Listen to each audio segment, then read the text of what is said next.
नमस्कार दोस्तों, आज का ये वीडियो बहुत ही इम्पोर्टेंट और जरूरी है आप सभी के लिए। आज के इस वीडियो का टॉपिक है, अब एनआरआई को 12 लाख रुपए की टैक्स एग्जम्पशन का फायदा नहीं मिलेगा। दोस्तों, सरकार ने 1 फरवरी 2025 को बजट अनाउंस किया था, बजट 2025, जिसमें सरकार ने लिमिट न्यू टैक्स रिजिम की बढ़ाकर 12 लाख रुपए तक कर दी थी। यानी 12 लाख तक आपको टैक्स एग्जम्पशन मिलेगा। आपको कोई भी टैक्स जो है वो सरकार को नहीं देना है अगर आपकी 12 लाख तक की इनकम हुई। लेकिन अगर आप पेंशनर है तो उस केस में आपके लिए स्टैंडर्ड डिडक्शन भी मिल जाता है, तो आपकी लिमिट जो है वो 12,75,000 रुपए हो जाती है।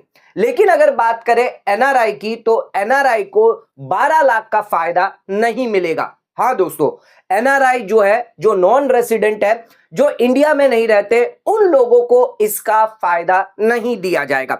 आज के वीडियो में हम यही डिस्कस करने वाले हैं कि क्यों एनआरआई को 12 लाख का फायदा नहीं मिलेगा। इसके अलावा हम ये भी आपको बताएंगे तो फिर एनआरआई की जो है वो क्या टैक्स स्लैब होने वाली है। तो एनआरआई की ओल्ड टैक्स रिजिम या फिर न्यू टैक्स रिजिम में क्या टैक्स स्लैब होगी, कितना एग्जम्पशन एनआरआई को दिया जाता है, एनआरआई को कब mandatory income tax return file करना होता है, इसके बारे में भी डिटेल जानकारी आज के इस वीडियो के अंदर हम कवर करने वाले हैं।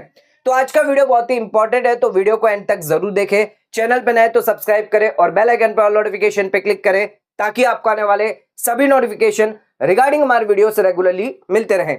आइए स्टार्ट करते अपना आज के वीडियो को बिना किसी देरी के।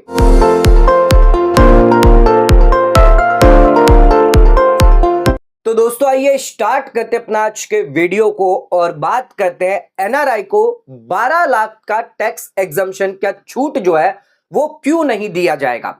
सबसे पहले बात करते हैं इनकम टैक्स स्लैब के बारे में, यानी एनआरआई को ओल्ड टैक्स रिजिम या फिर अगर न्यू टैक्स रिजिम ऑप्ट करते हैं तो क्या टैक्स स्लैब दी गई है। तो टैक्स एग्जम्पशन लिमिट जो है, यानी टैक्स स्लैब जो है एनआरआई के लिए क्या दी गई है ओल्ड टैक्स रिजिम में और न्यू टैक्स रिजिम में अगर आप ऑप्ट करते हैं तो उसके लिए क्या टैक्स स्लैब दी गई है फाइनेंशियल ईयर 25-26 और असेसमेंट ईयर 26-27 के लिए। सबसे पहले बात करते हैं ओल्ड टैक्स रिजिम की। तो ध्यान रखिएगा, जो भी एनआरआई है, अगर उनकी एज बिलो 60 हुई या उनकी एज 60 से लेकर 79 की एज है या फिर 80 या उससे ज्यादा है, चाहे वो सीनियर सिटीजन एनआरआई हो या सुपर सीनियर सिटीजन एनआरआई हो, सभी के लिए ओल्ड टैक्स रिजिम में एक ही स्लैब दी जाएगी, वो होगी अप टू 2.5 लाख रुपए। तो जो 3 लाख की 5 लाख की सीनियर सिटीजन को मिलेगी वो सिर्फ रेसिडेंट सीनियर सिटीजन के लिए अलाउ है जो इंडिया में रहते हैं। यानी 3 लाख का एग्जम्पशन 60 से 80 के बीच में मिलेगा और 5 लाख का एग्जम्पशन आपको तभी मिलेगा जब आपके 80 से ज्यादा होते हैं, लेकिन ये सिर्फ रेसिडेंट सीनियर सिटीजन के लिए है।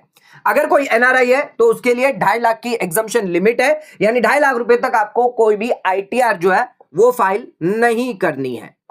इसके बाद जो स्लैब स्टार्ट होती है 2.5 लाख रुपए से लेकर 5 लाख रुपए तक, तो 2.5 से 5 तक आपको यहां पर 5% टैक्स रेट लग जाता है। फिर आपकी नेक्स्ट स्लैब है 5 लाख से लेकर 10 लाख तक, जिसमें आपको 20% टैक्स रेट सरकार पर टैक्स जो है वो देना होता है। 20% का जो टैक्स है 5 लाख तक की इनकम पर आपको देना होगा। पहले की जो 2.5 लाख की इनकम है इस पर आपको 5% टैक्स देना है और उससे पहले की जो 2.5 लाख की इनकम है उस पर आपको 0% टैक्स रेट देना है। फिर आपको अबाउट 10 लाख पर, यानी 10 लाख से ज्यादा अगर आपकी इनकम होगी तो 30% टैक्स रेट आपको लग जाता है। साथ में ध्यान रखिएगा, सेस यहां पर आपको देना पड़ता है 4% और सरचार्ज आपको लग जाता है। अगर आपकी 50 लाख से ज्यादा इनकम है, 1 करोड़ के अंदर इनकम है तो 10% सरचार्ज लगेगा। 1 करोड़ से ज्यादा है, 2 करोड़ के अंदर है तो उसके इसमें 15% सरचार्ज लगेगा। 2 करोड़ से ज्यादा है, 5 करोड़ के अंदर है तो उसके इसमें 25%, और कहीं अगर आपकी इनकम 5 करोड़ से ज्यादा हुई तो उसके इसमें 37% तक सरचार्ज आपको देना पड़ सकता है। सरचार्ज तभी आएगा जब आपकी 50 लाख से ज्यादा इनकम होगी, यानी एडिशनल इनकम टैक्स एनआरआई को भी देना पड़ता है। तो ध्यान रखिएगा, 2.5 लाख रुपए तक आपको यहां पर जो है एग्जम्पशन मिलता है। 2.5 लाख के बाद आपकी ये स्लैब स्टार्ट हो जाती है। न्यू टैक्स रिजिम की बात करें तो न्यू टैक्स रिजिम में सरकार ने बदलाव किया है। जो बेसिक एग्जम्पशन लिमिट थी 3 लाख रुपए, उसको बढ़ाकर यहां पर 4 लाख रुपए कर दिए हैं, यानी 1 लाख रुपए का फायदा जो है वो एनआरआई को भी दिया जाएगा। 3 लाख से बढ़कर अब आपके लिए 4 लाख हो गई है। न्यू टैक्स रिजिम में भी ध्यान रखिएगा, अगर आप बिलो 60 है, 60 से 79 की एज है या 80 प्लस है, सभी के लिए एक ही टैक्स स्लैब दी गई है। अब 4 लाख से फिर आपको यहां पर देखना है 8 लाख तक की इनकम पर 5% टैक्स लगेगा। 8 लाख से अगर आपकी इनकम 12 लाख के अंदर है तो 10% टैक्स रेट लगेगा।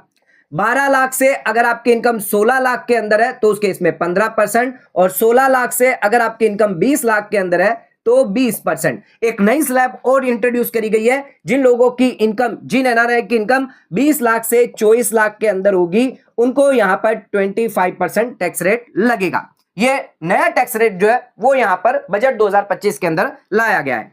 इसके अलावा अगर आपकी इनकम जो है वो 24 लाख से ऊपर हुई तो 30% टैक्स रेट आपको लगेगा। यहां पर भी आपको सेस जो है वो 4% लगेगा।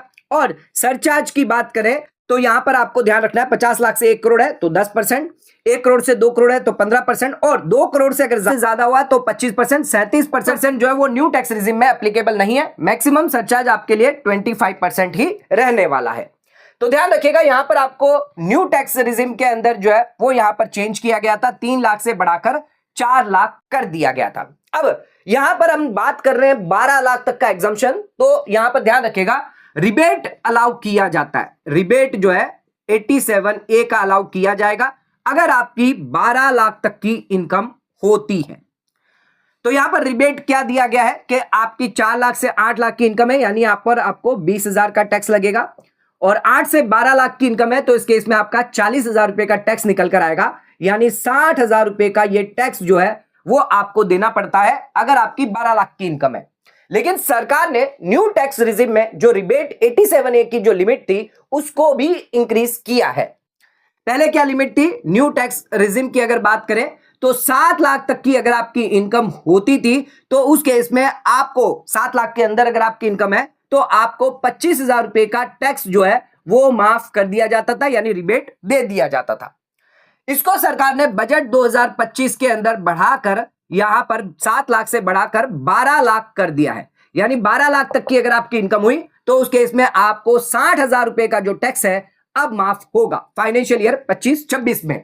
तो 12 लाख तक की इनकम पर 60,000 का यहां पर बेनिफिट आपको मिलेगा, लेकिन ये जो बेनिफिट है वो सिर्फ रेसिडेंट इंडिविजुअल को ही दिया जाएगा। दोस्तों, इस सेक्शन 87A रिबेट के अंदर साफ साफ कहा गया कि अगर आप एक रेसिडेंट इंडिविजुअल है, यानी अगर आप एनआरआई है, तो उस केस में आपको रिबेट का फायदा नहीं मिलेगा, यानी 12 लाख रुपए तक की इनकम पर जो रिबेट अलाउ किया जाएगा वो एनआरआई को अलाउ नहीं किया जाएगा, क्योंकि रिबेट 87A के अंदर मना किया गया है कि आपको जो है वो रिबेट नहीं दिया जाएगा। तो भले ही बजट के अंदर 12 लाख की इनकम का अनाउंस किया गया है सरकार की तरफ से कि 12 लाख तक की इनकम पर सभी को टैक्स की छूट मिलेगी, लेकिन इसमें जो एनआरआई है उनको यह फायदा नहीं मिलेगा। चाहे वो एनआरआई सीनियर सिटीजन हो, सुपर सीनियर सिटीजन हो, अगर आप एनआरआई है 60 साल से ज्यादा है, 80 साल से ज्यादा है, लेकिन सरकार आपको यह फायदा नहीं देगी। आपके लिए क्या स्लैब होगी, 4 लाख तक ही आपको फायदा मिलेगा। 4 लाख तक आपको आईटीआर भरने की जरूरत नहीं है, टैक्स नहीं लगेगा, लेकिन 4 लाख से ज्यादा आपकी इनकम हुई तो उस केस में जो स्लैब हमने यहां पर बताई है उसके हिसाब से आपको टैक्स जो है वो लगने वाला है। तो ये ध्यान रखिएगा। तो एनआरआई को 12 लाख का छूट जो है वो नहीं मिलेगा, चाहे वो सीनियर सिटीजन हो, नॉन सीनियर सिटीजन हो, सुपर हो, वेरी सीनियर सिटीजन हो, किसी को भी बेनिफिट नहीं दिया जाएगा। 4 लाख तक मैक्सिमम एग्जम्पशन आपको मिल जाता है न्यू टैक्स रिजिम में। ओल्ड टैक्स रिजिम में और भी कम मिलेगा, यानी 2.5 लाख रुपए का ही बेसिक एग्जम्पशन दिया जाएगा। आइए अब कुछ केस मैं आपको बताता हूं जहां पर आपकी 4 लाख से कम इनकम है या फिर ओल्ड टैक्स रिजिम में 2.5 लाख से कम इनकम है तो भी आपको मैंडेटरी आईटीआर फाइल करना जरूरी हो जाता है।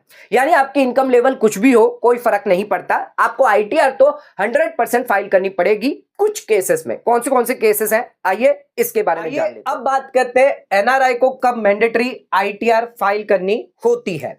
पहला केस मैंने आपको बता दिया, अगर आपकी टैक्स फ्री लिमिट जो है जो 2.5 लाख ओल्ड टैक्स रिजिम में है और आपकी 4 लाख रुपए जो है वो न्यू टैक्स रिजिम में है, इससे ज्यादा अगर आपकी इनकम हुई तो उस केस में आपको आईटीआर जो है वो फाइल करना पड़ेगा। आईटीआर 1, 2, 3, 4 जो भी एप्लीकेबल होगा वो यहां पर आपको फाइल करना पड़ेगा अगर 2.5 लाख या 4 लाख से ज्यादा है। अब बात करते हैं, अगर आपकी इससे इनकम कम है, यानी 2.5 लाख रुपए से भी कम है और 4 लाख रुपए से भी इनकम कम है, तो ध्यान रखना है आपको कुछ ट्रांजैक्शन नहीं करने हैं।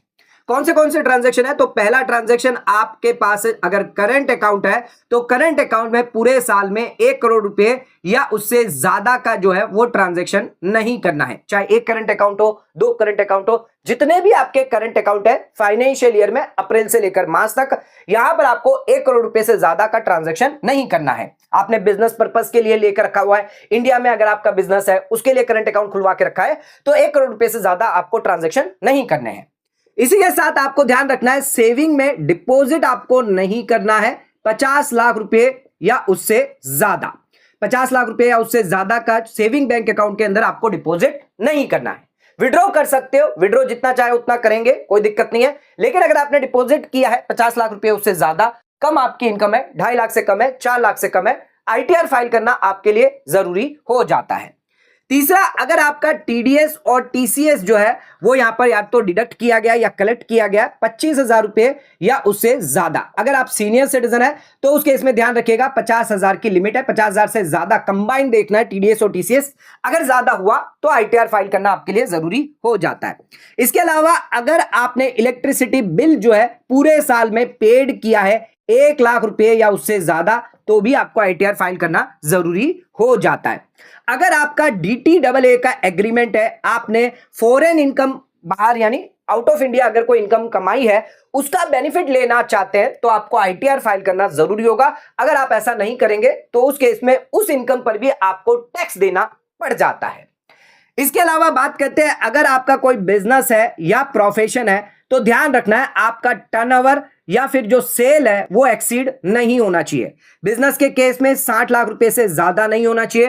प्रोफेशन के केस में आपका जो सेल टर्नओवर होगा यानी रिसिप्ट, इसे ग्रॉस रिसिप्ट कहेंगे, 10 लाख रुपए से ज्यादा नहीं होना चाहिए। जी में बात करें तो जीएसटी में लिमिट दी गई है 40 लाख रुपए की, तो अगर आप एक बिजनेस करते हैं तो 40 लाख रुपए से ज्यादा टर्नओवर ना करें। सर्विस के केस में ध्यान रखिएगा 20 लाख रुपए से ज्यादा की सर्विस जो है वो आप ना दें, अदरवाइज आपको जीएसटी नंबर जो है वो लेना पड़ सकता है।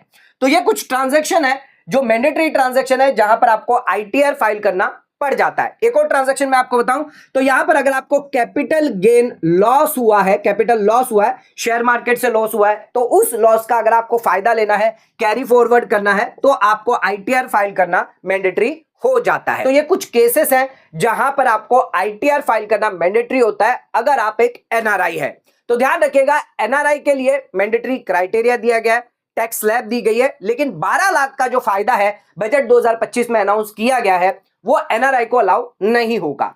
दोस्तों, आज का वीडियो अगर आपको पसंद आए तो वीडियो को लाइक शेयर सब्सक्राइब करना ना भूलें, वीडियो को ज्यादा ज्यादा शेयर करें ताकि और लोगों तक इसकी नॉलेज पहुंच सके। आज का वीडियो खत्म करते हैं, धन्यवाद।